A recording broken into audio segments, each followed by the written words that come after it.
Assalamualaikum warahmatullahi wabarakatuh. Perkenalkan, nama saya Mita Nurrahma dari kelas MN22G. Di sini saya akan menambahkan jawaban tentang ekonomi sesi 14. Pertanyaan pertama yaitu bagaimana pengaruh konsumsi terhadap permintaan agregat? Bagaimana pula hubungannya dengan tabungan? Jawabannya yaitu arah pengaruh konsumsi terhadap permintaan agregat adalah positif dengan koefisien estimasi sebesar 0,330,321. Hal ini dikarenakan bahwa apabila konsumsi masyarakat meningkat, maka permintaan terhadap output juga akan meningkat, sehingga meningkatkan permintaan agregat tersebut. Pengaruhnya itu dengan tabungan adalah semakin besar pendapatan maka konsumsi atau tabungannya semakin besar, semakin kecil pendapatan maka konsumsi atau tabungannya akan semakin kecil, dan hal ini berkaitan satu sama lain.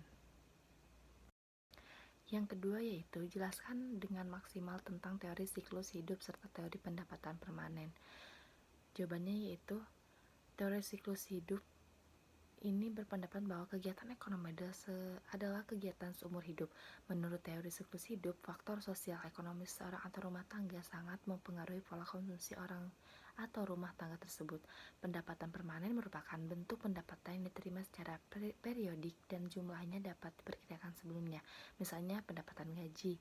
Pendapatan sementara merupakan bentuk pendapatan yang tidak dapat diperkirakan sebelumnya.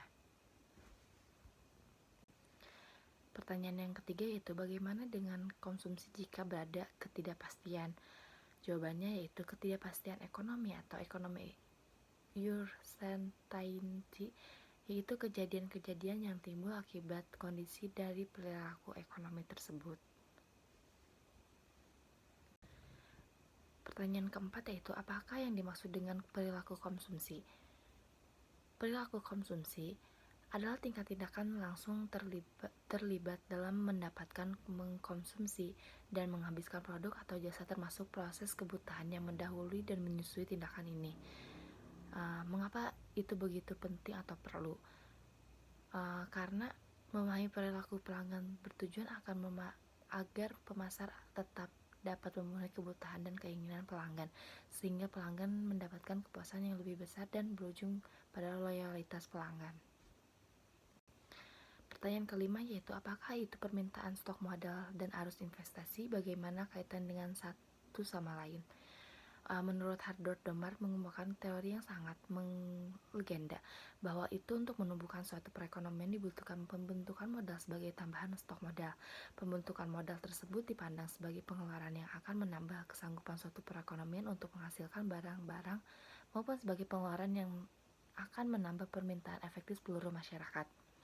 Keterkaitannya yaitu investasi juga sebagai sarana dan motivasi dalam melaksanakan pembangunan ekonomi, khususnya dalam upaya memperluas pembangunan tenaga kerja dalam meningkatkan produksi. Kaum aliran klasik menganggap akumulasi kapital sebagai suatu syarat mutlak bagi pembangunan ekonomi. Adanya pembangunan ekonomi dapat meningkatkan pendapatan, juga secara tidak langsung dapat dikatakan bahwa dengan melakukan penanaman modal, maka dapat meningkatkan pendapatan. Pertanyaan keenam yaitu jelaskan yang terbaik dari Anda tentang subsektor investasi, business fix, perumahan, dan inventory. Jawabannya yaitu terbagi menjadi dua, investment, perumahan, dan inventory. Berikut adalah penjelasan singkat mengenai ketiga jenis investasi tersebut. Business fixed investment. Investment ini mencakup peralatan dan struktur yang dibeli oleh perusahaan untuk digunakan dalam proses produksi. Contohnya yaitu dari business fixed investment adalah mesin-mesin. Selanjutnya yaitu produksi gedung-gedung dan peralatan kantor. Perumahan investasi ini mencakup pembangunan rumah dan pembangunan lainnya yang digunakan untuk tempat tinggal. Investasi perumahan dapat dilakukan oleh individu atau perusahaan. Inventory. Investasi ini mencakup persediaan barang yang dimiliki oleh perusahaan. Inventory ini dapat berupa bahan baku, barang setengah jadi, atau barang jadi yang siap jadi. Pertanyaan ketujuh yaitu bagaimana hubungan antara investasi dan permintaan agregat, yaitu investasi dan permintaan agregat memiliki hubungan erat karena investasi merupakan salah satu komponen dalam permintaan agregat. Investasi berpengaruh dan pada perkembangan produksi nasional suatu negara karena tersedianya stok modal yang menjadi faktor penting keberlangsungan dunia usaha. Investasi juga berpengaruh pada permintaan agregat karena pengeluaran investasi merupakan pembelian barang dan jasa.